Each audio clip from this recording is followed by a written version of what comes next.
Hello everybody, we're back again to this, there we go, let's see the badge, the Chrysler Grand Voyager. So it's the diesel, is it the 2.4 diesel. So you can see in the dashboard, or the instrument panel, that the fuel level is showing 0. So this has been a problem with this car. I think you remember for a couple of videos ago I was working on this car and replaced the fuel level sending unit, which we originally thought was the fuel pump was part of it, but it's no. So anyway, this problem is still here. So the way this works, obviously I'll show you the connection underneath the car, because we replaced, as I said, the thing in the fuel tank. So up to the tank's okay, but there's a connector. You see, there's a connector there. So I'm going to be doing my test there for the sender unit to see what kind of voltage we're getting now. Some said it was 5 volts, other ones thought it was 9 volts. So I'll pin it to there, but you can see that's just over the rear trailing arm. So actually, I'll get a torch. Okay, there's only 2 wires going in and 4 coming out, but as I said before, they can sometimes be a pump, but we're only interested in the 2 wires. And one comes for the body control module and the other is an earth. And I'll take you and show you that.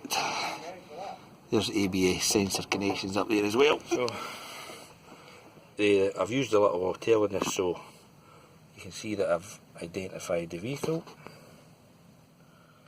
It's a Chrysler LX 300 Magnums. So I'll just focus here. So we'll go to body. And you go to the body control module. As I said to you before, this is slow, this thing's real slow. Read codes. So you can see there's stored fuel level sending unit open. So obviously it's got an open circuit, fuel level sending unit open. So we're going to attack these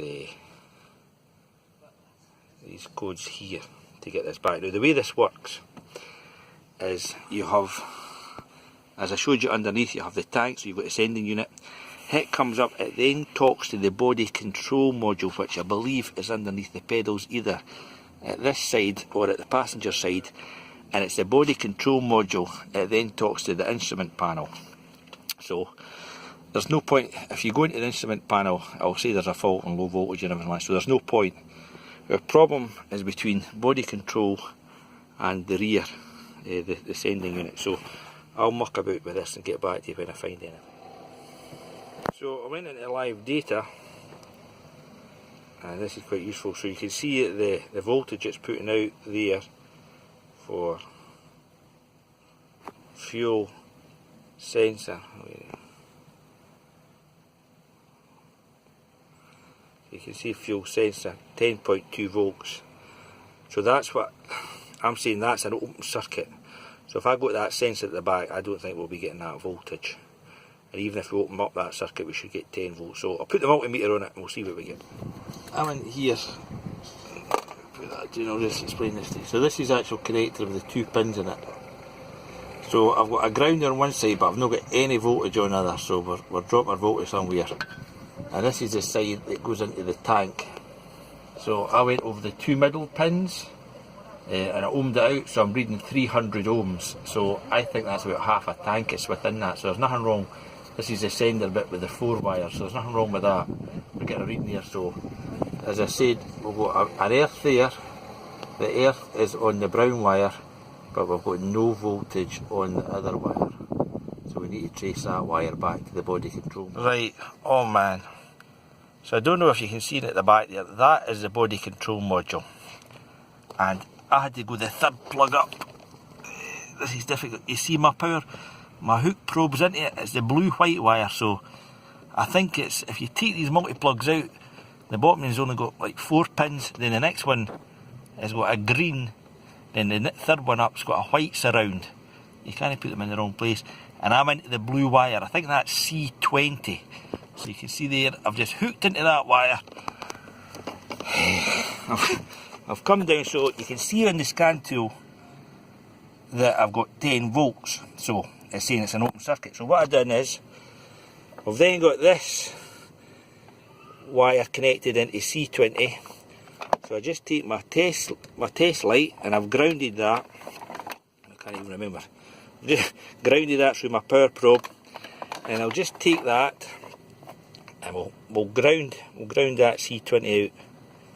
Oops, so that's me grounded out C20, and you can see there I'm on the right pin and we're taking it to ground. So the problem is between that module up there, and I do not know where the wire runs. I suspect it maybe runs along there into the back, and it goes through a grommet in the middle here. So the wire for the sender unit comes through the middle here. So all I'm going to do is, I cannot find where the brake is. I suspect it's somewhere in about here. I'm just going to run a bypass wire for that pin to the back, because I am sick of spending any more time in this car. Anyway, so that's proof of concept there. You can see it's still pulling it to ground, and if you look at the fuel level sensor, well, it knows there's a fault in it, but never mind. There we go, it goes back up, and we'll pull it to ground again.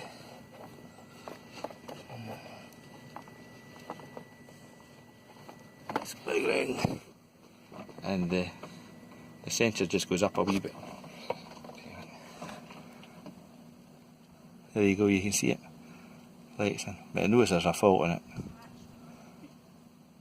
There we go. There you go, it's a white. There's a white multi-plug there. I think that's C. You can see it's a blue white wire that I'm into.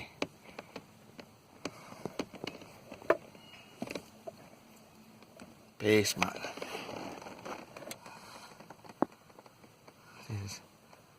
There it's up there.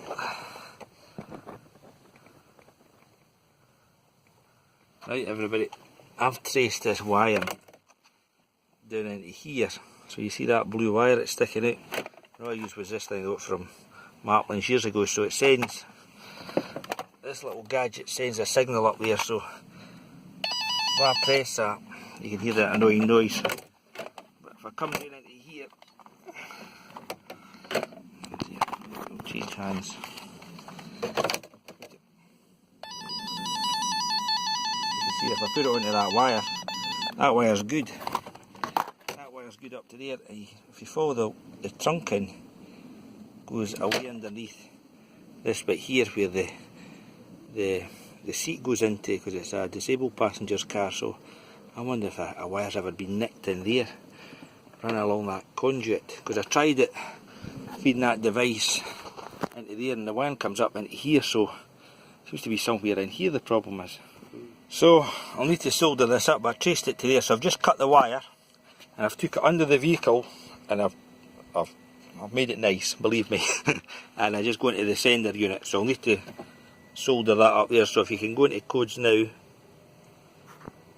see codes, it doesn't come back. So we've sorted the problem, and the fuel gauge is up, reading nice and high. And just for, we'll go into live data.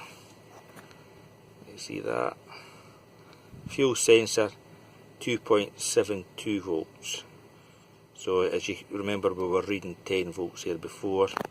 Remember we had another fuel level 58.2. I don't know what that means. Is that 58 litres? Maybe. This be a 70 litre tank, could be.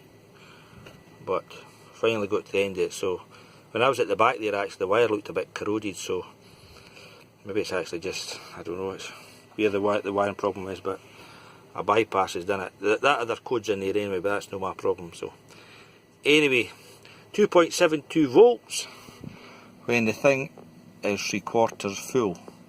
So I'll solder that up and that's me finished here. Cheers.